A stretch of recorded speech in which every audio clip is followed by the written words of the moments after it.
இதுவரைக்கும் புத்தகம் சம்மந்தப்பட்ட விழாவில் வாழ்த்துறையெல்லாம் சொன்னதில்லை.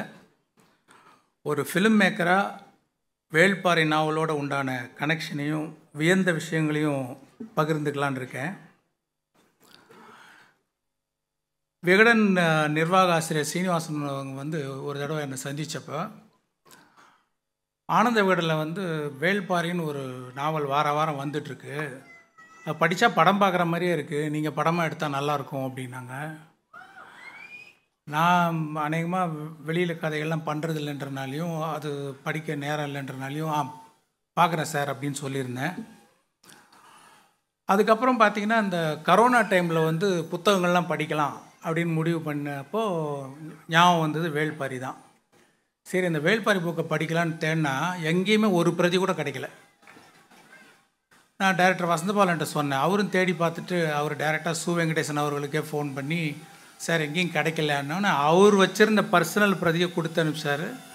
அதில் தான் நான் அந்த புக்கை நான் படித்தேன்.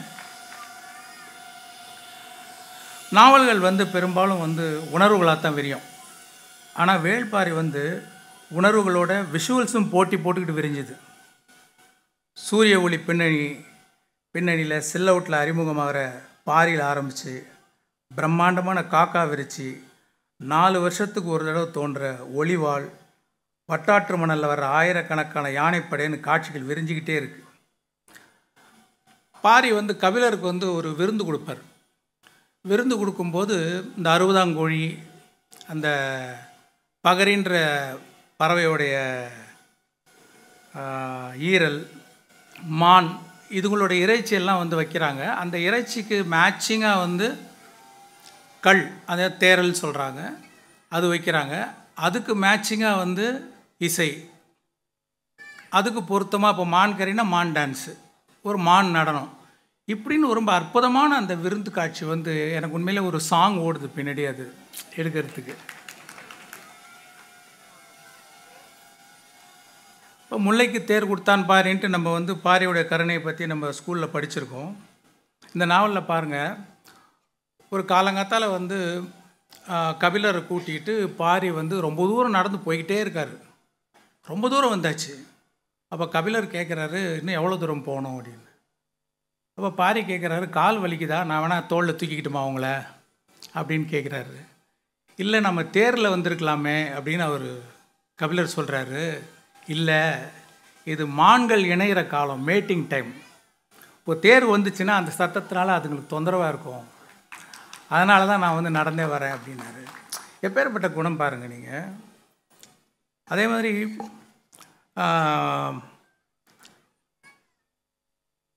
எங்கே விட்டாலும் ஒரே திசையில் உட்கார்ற தேவாங்கு, பூமிக்கு அடியில் விலை உயர்ந்த மணிக்கற்களை ரகசியமாக சேமித்து வச்சுருக்கிற பாழி நகர், அதுக்கு லேண்ட்மார்க்காக வானத்தில் இருக்கிற நட்சத்திர கூட்டம், அந்த நட்சத்திரத்தை பகல்லையும் பார்க்கக்கூடிய கருநெல்லி, பாரியின் காதலி ஆதினி அணைச்சதும் ஒரு இலை கூட தெரியாமல் மொத்த மரமும் பூத்து குலுங்குற 7 இலை பாலை,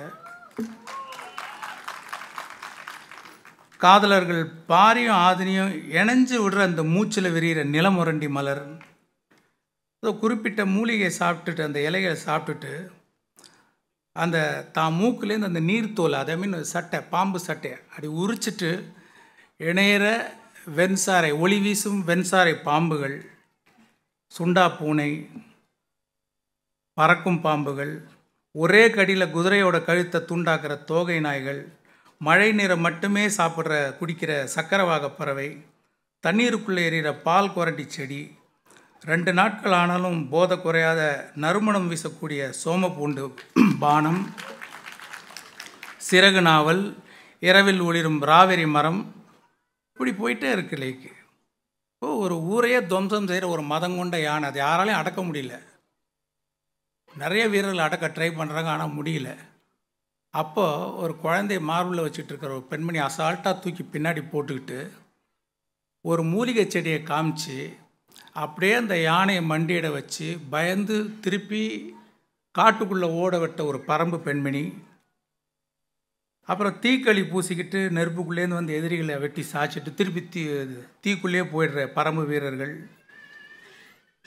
எதிரிகள் கூட்டத்தை அழிக்க வேறு வழி தெரியாமல் மாடுகளோட கொம்புகளை கொளுத்தி விட்டு தாக்க வச்சு அதுங்க செத்து விழுந்ததும் குமுறி அழுது அந்த எரிஞ்ச மாட்டோட கொம்பை எடுத்து அப்படியே தான் நெஞ்சில் குத்திட்டு சாகிற கோவன் கதாபாத்திரம். பாரி உயிரை காப்பாற்றுறதுக்காக தான் உயிரே தியாகம் செய்கிற பாண்டிய இளவரசி பொற்சுவை. தான் உயிரோடு இருந்தால் பாரி மலையிலேருந்து கீழே இறங்கி போயிட மாட்டான்னு ஒரு வில்லை எடுத்து தான் காலில் இழுத்து தான் நடு வயிற்றில் பாய்ச்சி இறந்து போகிற தேக்கன். பரம்பு ஆசான் தேக்கன் செத்ததும் அவனை தூக்கிக்கிட்டு ஓடுற இந்த கூவல்குடி வீரன் வந்து விதவிதமான ஒலிகளை எழுப்பி அந்த காட்டில் இருக்கிற பூச்சி, பறவை, நாய், தவளை எல்லாத்துக்கும் தெரிவிக்கிறான். அதுங்க அத்தனையும் சோகத்தோட ஒரே நேரத்தில் குரல் எழுப்புறது வந்து அற்புதமான ஒரு இடங்க. அது இந்த மாதிரி நான் எங்கேயும் வந்து கேள்விப்பட்டதும் இல்லை, படித்ததும் இல்லை. இது வரைக்கும் வராத ஒரு சோக பாடல் சிச்சுவேஷன் அது. எதிரிகளோட யானைப்படை வந்து தண்ணி குடிக்கிற குளத்தில் வந்து சங்கு அட்டைகளை போட்டு அதுங்க யானை வாய் வழியாக போய் மூளையை அரிக்க வச்சு மதம் பிடிக்க வச்சு வீழ்த்துறது. ராத்திரியில் நெருப்பாக தகிக்கிற அந்த அனலி பூச்சிகளை கூட எதிரிகளை தாக்கிற ஒரு ஆயுதமாக பயன்படுத்துகிற பாரியோட புத்தி, யுக்தி, இப்படி ஏகப்பட்ட விஷயங்களை அருமையாக எழுதியிருக்கார் சு. வெங்கடேசன் அவர்கள். இது வந்து ஒரு இன்ஃபர்மேஷன் யுகம். Information is wealth. அதனால தான் 20 வயசுலேருந்து 30 வயசு வாசகர்களையும் இந்த வேள்பாரி நாவல் அதிகமாக ஈர்த்திருக்கு. சு. வெங்கடேசன் அவர்களை என்னன்னு சொல்லி பாராட்டுறது? பூமிக்கு அடியில் விலை உயர்ந்த மணிக்கற்களை சேமித்து இருக்கிற இடத்த பாழி நகர்னு சொல்கிற மாதிரி தனக்குள்ள விலை மதிப்பில்லாத அறிவையும் படைப்பு திறனையும் சேமித்து வச்சுருக்கிற பாழி நகர்னு இவரை சொல்லலாமா? கல்கிக்கு ஒரு பொன்னியின் செல்வன் மாதிரி ஆனந்த விகடனுக்கு ஒரு வேள்பாரி. பொன்னியின் செல்வன் மாதிரி வேள்பாரியின் புகழ் இன்னும் 50 ஆண்டுகள் தாண்டியும் நிலச்சி நிற்கும். அறம்னா என்ன, அறுக்கிறது தானே அப்படின்னு கேட்குற காலகட்டம் இது. அறம்னா என்ன, எத்திக்ஸ்னா என்ன, வேல்யூஸ்னா என்ன, இயற்கையோட இம்பார்ட்டன்ஸ் என்னன்னு இந்த ஜென்ரேஷனுக்கு புரிகிற மாதிரி பிடிக்கிற மாதிரி எழுதியிருக்கார் சு. வெங்கடேசன் அவர்கள். இதை ஒரு பாட புத்தகமாக பள்ளிகள்லேயும் கல்லூரிகள்லேயும் வைக்கணுங்கிறது தான் என்னுடைய எண்ணம். இதை தான் குடும்ப சொத்தாக பொக்கிஷமாக பாதுகாத்து ப்ரமோட் பண்ணுற ஆனந்த விகடன் நிர்வாக இயக்குனர் திரு சீனிவாசன் அவர்களுக்கும் ஆனந்த விகடன் குழுவினருக்கும் எனது பாராட்டுக்கள். இன்னும் பல லட்சம் பிரதிகள் விற்க எனது வாழ்த்துக்கள். அற்புதமான ஓவியங்களை வரைஞ்ச மணியும் செல்வன் அவர்களுக்கும் எனது பாராட்டுகளும் வாழ்த்துக்களும். முதல்ல என்னோட கனவு படமாக இருந்தது எந்திரன்.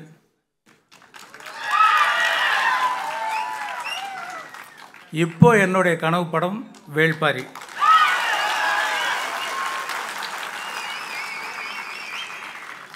எப்போ ஒரு பெரிய படத்தை எடுத்தாலும் இது சந்திரலேகா மாதிரி பிரம்மாண்டமாக இருக்குன்னு சொல்லுவாங்க. ஆனால் உண்மையிலேயே சந்திரலேகாவோட ஒப்பிடுற மாதிரியும் அதுக்கும் மேலேயும் ஒரு படமாக வேள்பாரி வரும்னு நம்புகிறேன். எஸ்எஸ் வாசனையா இப்போ இருந்திருந்தாங்கன்னா அவங்களே இதை ப்ரொடியூஸ் பண்ணியிருப்பாங்கன்னு நினைக்கிறேன். ஏன்னா இதில் அவ்வளோ ஸ்கோப் இருக்குது. Performance, photography, music, lyrics, dialogues, art direction, costumes, action, choreography, VFX, சவுண்ட்ஸுன்னு இன்னும் புது புது டெக்னாலஜியும் அறிமுகப்படுத்தக்கூடிய கதையாக இருக்குது வேள்பாரி.